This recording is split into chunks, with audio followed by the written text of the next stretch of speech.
Bienvenidos una vez más a Un Día con Ángel aquí en Excelsior TV. Hoy voy a tomar algo que he dicho en varias ocasiones aquí en este espacio con usted. He preguntado una y otra vez en relación con estos actos vandálicos, con estos delitos que se cometen en flagrancia y no solo con la complicidad de la autoridad de los tres órdenes de gobierno, sino con la complacencia de estos.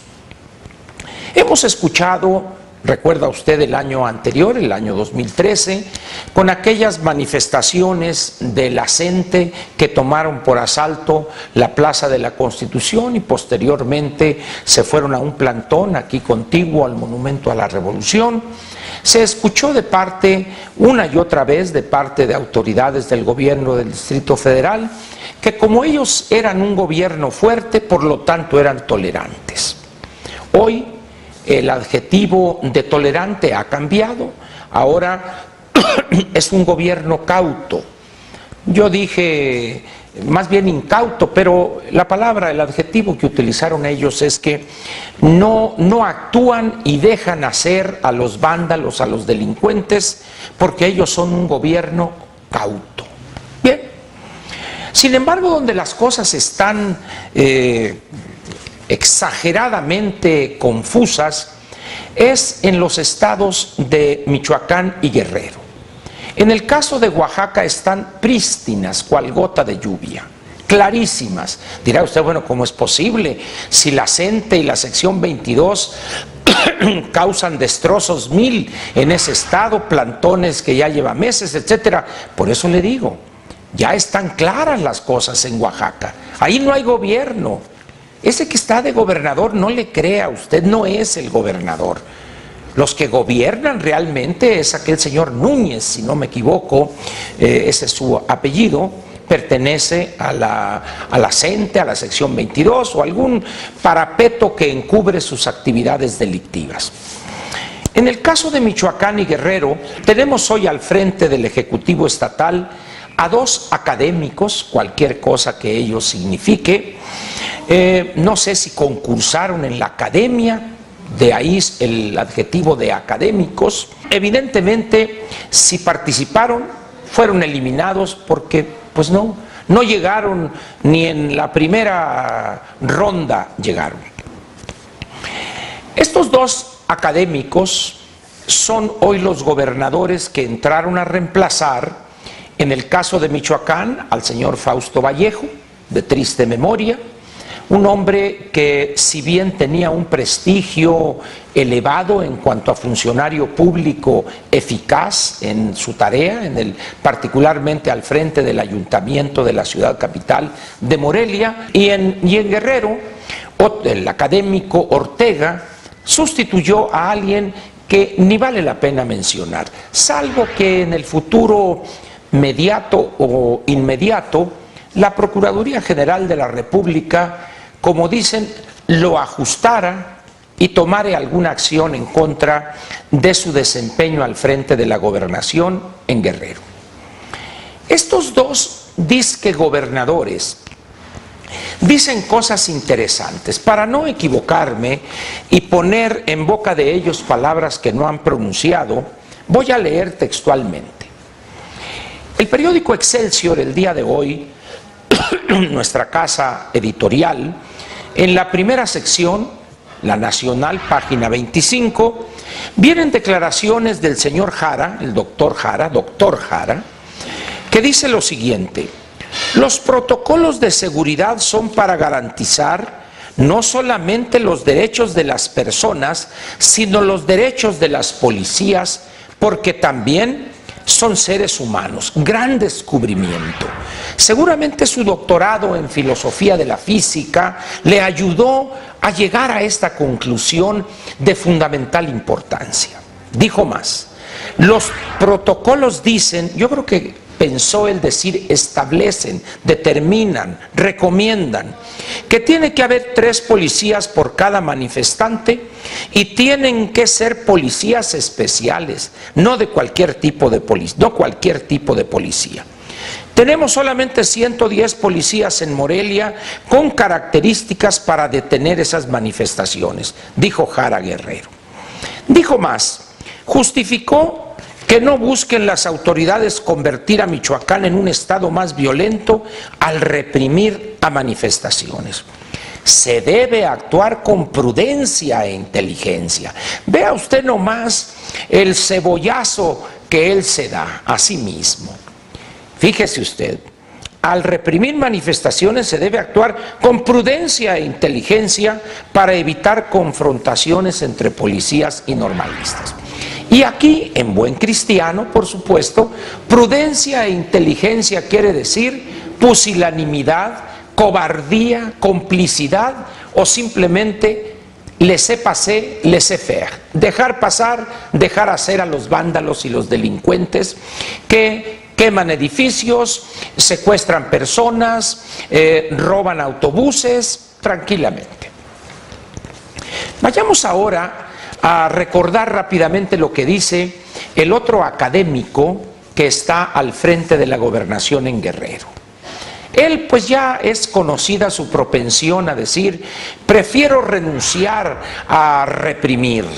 Y cosas como hay que hablar, hay que dialogar con los manifestantes y paparruchadas por el estilo. Al final de cuentas tenemos un trío de personajes célebres en el país, no por lo que han hecho a la fecha, sino por los daños que le van a causar a la estabilidad política del país para los próximos quizá 25 años, cuando menos. Su actuar es irresponsable por la simple y sencilla razón de que ellos, cuando se les tomó la protesta de ley a los tres, ellos protestaron respetar la Constitución y las leyes que de ella emanen. Es evidente que en el juramento o en la protesta de ley no dice, bueno, si no tenemos 3 policías por cada manifestante, el señor gobernador estará exento de cumplir con la ley. Y en el caso de que se decida pues que no hay que generar un baño de sangre, se le va a permitir actuar con prudencia e inteligencia, y en el caso del Distrito Federal con cautela, porque es un gobierno cauto. Estamos aquí pues ante un trío, quizá una cuarteta si agregamos al jefe de gobierno del Distrito Federal, donde lo que priva no es la ley por encima de todo, sino lo que priva son la imagen personal del gobernante y su cobardía y pusilanimidad ante una turbamulta que ha hecho del delito prácticamente su modus vivendi, su razón de vivir. Pero ayer hubo algo interesante en Morelia. Un encuentro que se llama, o un foro, Diálogos Empresariales por la Prevención. En la conferencia o en la plática que impartió el subsecretario de Gobernación, de Prevención y Participación Ciudadana de esa importante secretaría, pues planteó algunos elementos que vale la pena comentar. Primeramente le leeré textualmente lo que textualmente dijo. Hay muchas voces que llaman a una acción dura, a una respuesta dura por parte de la autoridad ante estas manifestaciones. Pero hay un elemento que se debe poner por encima de todo, es la tolerancia, y confiamos en que la situación se normalice con el paso de los días. Yo no sé a quién escucha, qué voces escucha este subsecretario, el licenciado Roberto Campa. ¿Serán las voces del Averno?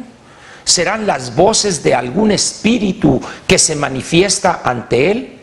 Porque hasta donde yo sé, lo que han planteado grupos organizados de la sociedad y ciudadanos independientes es que la autoridad tiene la obligación de respetar ella la ley y al mismo tiempo hacer que todos los demás respetemos la ley. ante la complicidad para cometer delitos por parte de estos grupos vandálicos que usted conoce perfectamente, la CENTE, la CETEG, los disque normalistas de Ayotzinapa, los anarquetos, darquetos, punquetos, este conglomerado del lumpen han hecho de las calles, de las autopistas su coto particular. Roban autobuses, le roban el diésel, bloquean casetas o se apoderan de casetas, dejan el paso libre previo pago de alguna mochada para, pues, sabe que los gastos hoy son elevados, pues. Yo creo que el licenciado Campa debe oír otras voces, debe escuchar más que oír a las voces que exigen que se respete la ley, no solo porque el ciudadano tiene miedo a que le destruyan su propiedad y lo agredan en su integridad física, sino porque el no hacer que se respete la ley daña al país.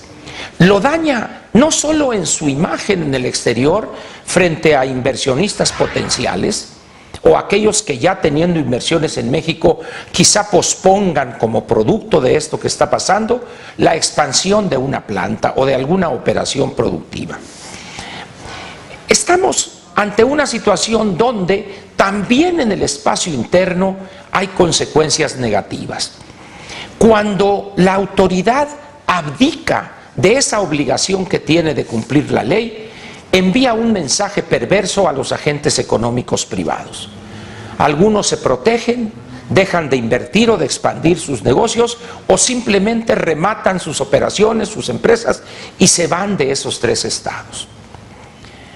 Cuando una autoridad decide en aras de la prudencia, la cautela, la inteligencia o lo que usted guste, o la pusilanimidad, la cobardía, la ignorancia, el temor a ver abollada su popularidad, en ese momento las cosas empiezan a corromperse, a pudrirse, y de continuar eso indefinidamente, las cosas pueden llegar al estallido social.